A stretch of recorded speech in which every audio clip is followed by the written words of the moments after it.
よじゃないわよ。入ってから男女の党派力も上がって今や世界最強って言われてるのよ。あんたが公営の連中をサポートしてたの他の隊員は知らないのよ。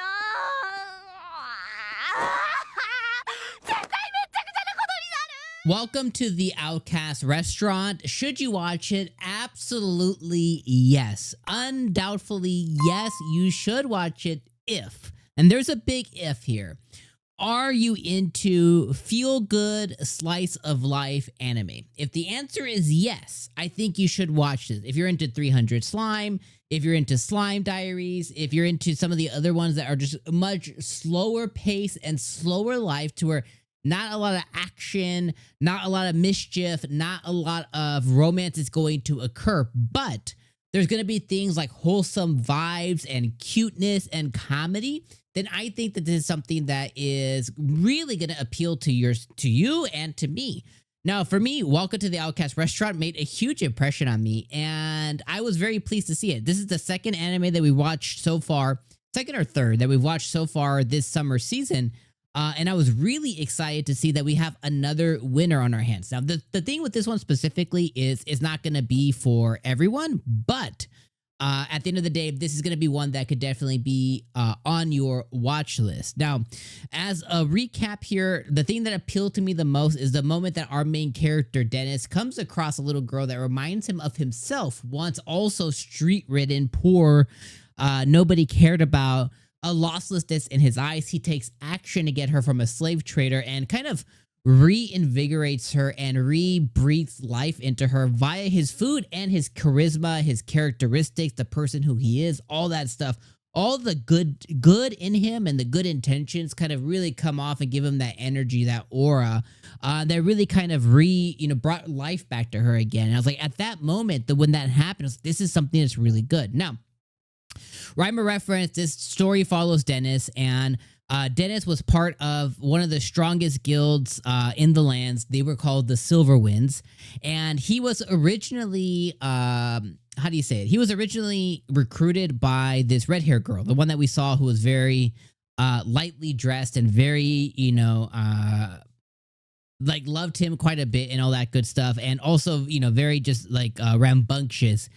She was the one that originally kind of brought him into the Silver Wings, and was the one that didn't want him to leave and was very sad that he went, and was very food driven among other things. And he was basically, the synopsis kind of says that he was backstabbed. He wasn't exactly, he was just kind of fired, and mostly because the person at the top of the Silver Wings had a strong interest in the red-haired girl as well too, and basically Dennis was getting in the way of that. So much like other POS leaders of other guilds and other adventure parties, he fired the person, he got rid of the person that was standing in his way. And what sucks is during a mission, Dennis followed direction, and it was that same direction that he used back on him to fire him, and got the people in the Silver Wings to agree with it as well. Even though the red-haired girl, vice captain, second in command, was part of that, she didn't speak up until after the fact. And then she was really weird about it too. She was like, are you actually leaving? Are you actually gonna leave us? It's like, you were part of this whole conversation. You were part of the firing. You could have gotten it stopped. You could have went to the person in the guild, but instead you're now trying to gaslight him into feeling bad about leaving. He got fired. So a very weird thing that happened there, but regardless, I still ended up liking it.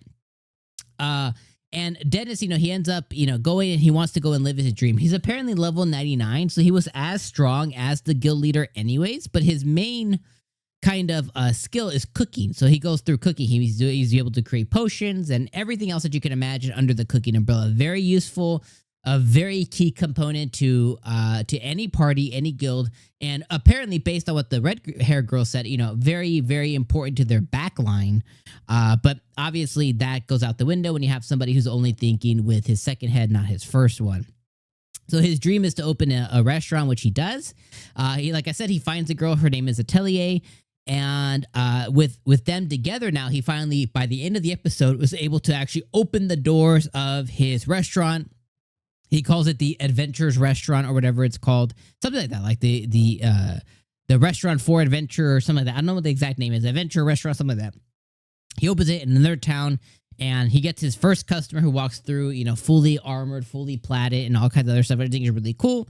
So it's really going to be now about, you know, him and the characters that he's probably going to meet along the way, with and through the restaurant being catered and curated towards adventures, and his partnership and all the cuteness that comes with it, with his, you know, father-daughter relationship with Atelier. And then on top of it too, you have to imagine that the rambunctious red-haired girl will probably be a reoccurring character, if not some other girls that he'll probably very much appeal to or have appealed to in the past that'll kind of come up once again now that he's doing something a little different. So very exciting stuff. I really like it. I think it's slice of life. I think it's cutesy. I love the open a pharmacy, open a restaurant, open an ice cream shop in another world kind of thing. I really dig those kinds of stories. And although he is not a isekai reincarnator or whatever, he's just, you know, somebody who is part of a guild who has a different passion in life, opening a restaurant. I still think it's a really cool concept. So I really enjoyed it. I can't recommend Welcome to the Outcast restaurant enough. It made a huge impression on me. Hopefully I'll be back for season 2. If this video does very well, if you know, a lot of people show up, I'll be reviewing it every week right here on the channel. If not, then I appreciate you watching this video. Hit me with a like before you leave and let me know all your comments and feels about the show in the comments below. Welcome to the Outcast restaurant, though. Really good. And another great start to the summer season. All right, I'll see you in the next video for more summer anime. Stay tuned right here. Peace out.